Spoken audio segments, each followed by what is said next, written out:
بسم اللہ الرحمن الرحیم۔ تو جو بات ہو رہی تھی تو بات یہ ہو رہی تھی کہ سوال کیا تھا؟ سوال یہ تھا بھائی ہم نے آپ کو یہ نہیں کہا کہ آپ نے ان کو شمار کیوں کیا، ہم نے آپ سے یہ کہا کہ جو باقی ہیں ان کو شمار کیوں نہیں کیا، ٹھیک ہے؟ تو اس کا یہ جواب دے رہے وَلَمَّا لَمْ يَثْبُتْ إِلَىٰ آخِرِهِ، یہ باقیوں کو مستقل اسباب شمار نہ کرنے کا باعث کیا ہے؟ کہہ رہے پہلی بات تو یہ جو حواس باطنہ ہے، میں نے حواس باطنہ کے بارے میں آپ کے سامنے گفتگو کر رہا تھا کہ حواس باطنہ میں یہ کہا جاتا ہے بھائی ذہن کے اندر، دماغ کے اندر 3 خانے ہیں، یہ اول اوسط آخر، ٹھیک ہے نا؟ تجویف اول جو ہے یہ سب سے بڑا ہے، اس کا جو اگلا حصہ ہے اس میں حصے مشترک ہے۔ مشترک کس کو کیوں کہا جاتا ہے؟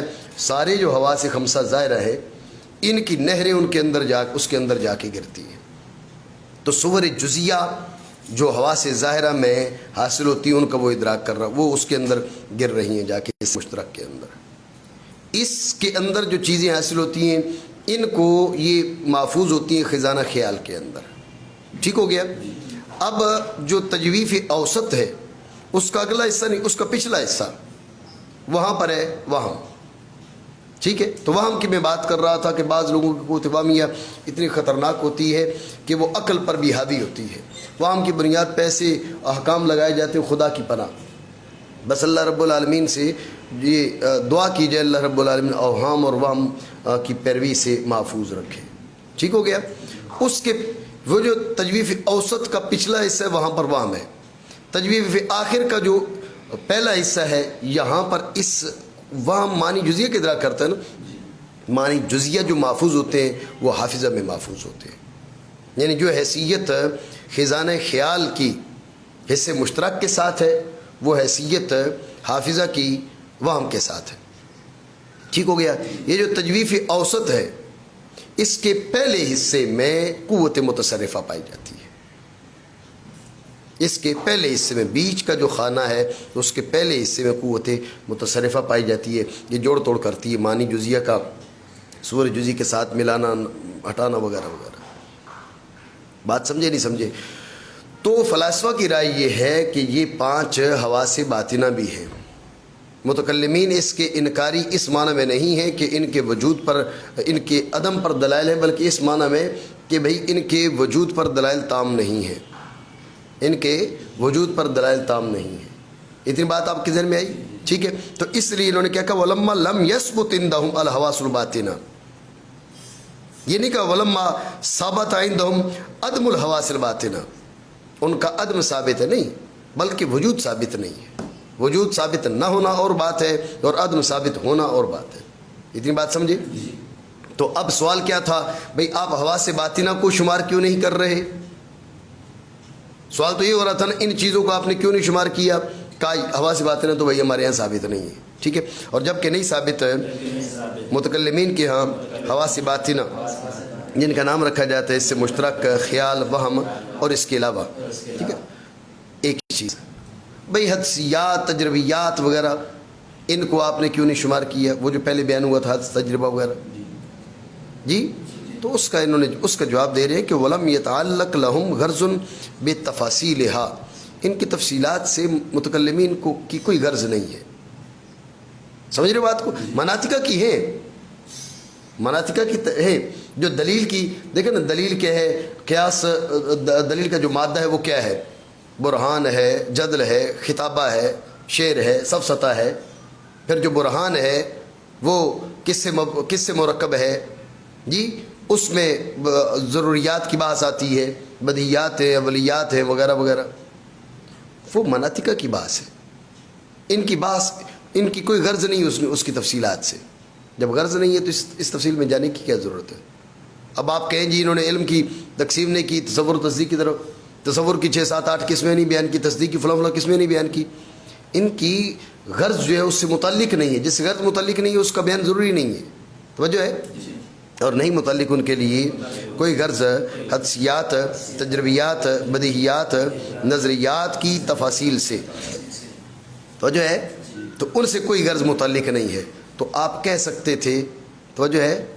آپ کہہ سکتے تھے کہ یہ جو ہے مبصرات، مسموعات، مشمومات، ملموسات، مذوقات، ان کی تفاصیل سے بھی تو ان کی کوئی غرض متعلق نہیں ہے، اسی کو مستقل سبب شمار کیا، توجہ ہے نہیں؟ حواس کے جو مدرکات ہیں، حواس ظاہرہ کے، یہی بات جو جملہ انہوں نے کہا ولم یتعلق لهم غرض بتفاصیل، یہی اعتراض آپ کریں حواس ظاہرہ کے مدرکات پر، آپ کہیں کہ وہ ان کی تفاصیل سے بھی تو اغراض متعلق نہیں ہے، اعتراض بن سکتا ہے نہیں بن سکتا؟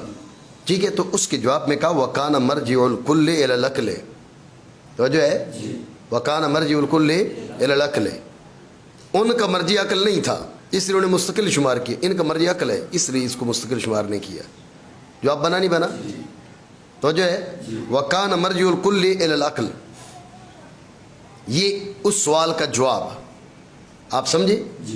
اس مقام کی اور بھی تقریر ہو سکتی ہے، وہ کیسے؟ وہ یہ کہ یہ بات ہم نے مانی کہ ان کی تفاصیل سے کسی غرض کا کوئی تعلق نہیں، اس کو تسلیم کیا، لیکن یہ بتائیے کہ انہیں سرے سے ذکر ہی نہ کرنا یہ تو درست نہیں ہے نا، اب تفصیلات نہ بتائیں نا، آپ تفاصیل میں نہ جائیں، سرے سے انہیں بیان ہی نہ کرنا، یہ تو درست بات نہیں، یہ تو درست طریقہ نہیں ہے۔ اعتراض بنا نہیں بنا؟ بات سمجھے؟ مثال کے طور پہ آپ ہیں سندھ میں رہنے والے، سندھ کے باسی، تو اب آپ کیا کہ آپ کے پاکستان کے اندر فلاں فلاں قومیں آباد ہیں، سندھی آباد ہیں، مہاجر آباد ہیں، پنجابی آباد ہیں، سرائکی ہیں، بلوچ ہیں، پٹھان ہیں وغیرہ، جی، تو اب مثال کے طور پہ آپ بلوچوں کو چھوڑ دیں، بلوچوں کا ذکر نہ کریں، آپ سے کو پوچھے آپ نے بلوچوں کا کیوں نہیں ذکر کیا، آپ کہیں جی ہم جو ہے نا وہ سندھی قوموں کی تفصیل بیان کرنا چاہ رہے تھے۔ بھائی سندھی قوموں کی تفصیل بیان کرنا چاہ رہے تھے، ان کی تفصیل تو آپ نہیں بیان کرنا چاہ رہے، لیکن یہ بتائیے کہ ان کو سرے سے شمار نہ کرنے کا کیا مطلب ہے؟ جب آپ پاکستانی قوموں کا بیان کر رہے ہیں تو پھر ان کا ذکر کر دیں، تفصیل نہ بتائیں۔ اعتراض بنے گا نہیں بنے گا؟ وہی اعتراض یہاں پر بھی ہے کہ تفصیلات سے آپ کو غرض، آپ کی کسی غرض کا تعلق نہیں ہے، یہاں تک تو آپ نے ٹھیک کہا ہے، لیکن سرے سے ذکر نہ کرنا یہ کیسے درست ہو سکتا ہے؟ اعتراض بنا نہیں؟ تو اس کا جواب ہے وَكَانَ مَرْجِعُ الْكُلِّ إِلَى الْعَقْلِ، بات یہ کہ تفصیلات سے غرض نہیں ہے، سب کا مرجع چونکہ عقل تھا، عقل بول دیا تو وہ آگے ہیں، شمار ہو گئے ہیں، نہیں سمجھے بات ہے؟ سر شمار ہو گئے ہیں، سب کا مرجع عقل ہے، تو لہٰذا کیا ہے وہ عقل کے ذکر سے ان کا ذکر آ گیا ہے، یہ نہ کہے کہ بے سرے سے ہم نے ان کا ذکر ہی نہیں کیا، ذکر ہوا ہے ان کا، وہ عقل کے ضمن میں، بات سمجھے نہیں سمجھے؟ یہ اس انداز میں، یہ دوسرا انداز ہے اس مقام کی تقریر کا، بات ہے ذہن میں؟ ٹھیک ہو گیا؟ تو آپ ایک اور انداز میں بھی اعتراض کر سکتے ہیں، کیسے؟ آپ کہیں بھئی ہم نے مانا کہ بھئی ان کی تفاصیل سے آپ کی غرض کا تعلق نہیں ہے، ٹھیک ہو گیا، لیکن آپ عقل کو ذکر کر کے، آپ نے ذکر کیا عقل کو اور ان کو بھی اس کے ضمن میں لے لیا، عقل کو ذکر کر کے وہ اس عقل کے ضمن میں کیسے آ گئے؟ ہوا تو یہی ہے نا جی، نہ عدسیات مذکور ہے، نہ تجربیات ہے، نہ فلاں نہ فلاں نہ فلاں، صرف آپ نے عقل ذکر کیا اور ان کو ضمن میں لے لیا، تو عقل کے ضمن میں وہ کیسے آئے؟ تو اس کا جواب وہ کانا مرجع، چونکہ مرجع عقل تھی اس لیے وہ عقل کے ضمن میں آئے، نہیں سمجھے؟ یہ اور انداز میں تقریر بن جائے گی، بات آئی ذہن میں نہیں؟ ٹھیک ہو گیا؟ اور سب کا مرجع عقل ہے، یعنی جب یہ بنایا اس کو تیسرا سبب، ٹھیک ہو گیا، لیکن کون سا سبب؟ یفدی الی العلم، بتایا تھا کہ مراد سبب سے سبب مفتی ہے، لیکن کیا ہے؟ تارتم بنفسہ، تارتم بے مجرد التفات، تارتم بذمہ میں حدس وغیرہ وغیرہ، بنایا اس کو تیسرا سبب لے جانے والا علم کی جانب، سبب مفتی بنا دیا۔ پھر سبب مفتی کبھی کیا؟ محض التفات سے، ٹھیک ہو گیا، یہ ہو گئے بدیہیات، یا حدس کے ملانے سے، یا تجربہ کے ملانے سے، یا مقدمات کی ترتیب سے، پس بنایا سبب علم، پس بنایا سبب والعقل، ٹھیک ہے، عقل کو بنایا، کس کا علم؟ ان امور کا علم، اس بات کے علم میں کہ ہمیں بھوک ہے اور پیاس ہے، اور یہ کہ کل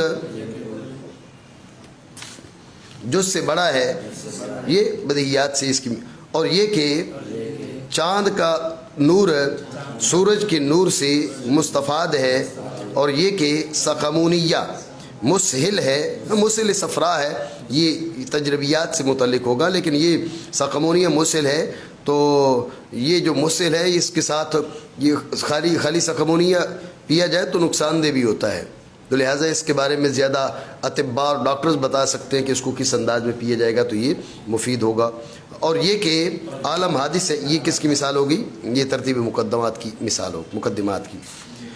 کس کو بنایا؟ عقل کو، اگرچہ بعض میں حس کی استعانت سے ہے، یہ مانا اگرچہ بعض میں حس کی استعانت سے، لیکن مرجع چونکہ عقل تھا اس لیے عقلی کو ایک سبب بنا دیا گیا۔ بات ہے یہ ذہن میں؟ سوال کیا تھا؟ سوال یہ تھا کہ ان کے مشائخ کے لیے امر حامل کیا تھا؟ ان تین کو بنایا، باقیوں کو نہیں بنایا، تو اس کا جواب آ گیا کہ یہ حامل تھا۔ بات سمجھے نہیں؟ ٹھیک ہو گیا، فنش کریں۔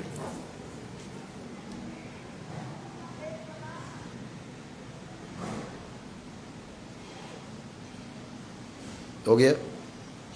ایک منٹ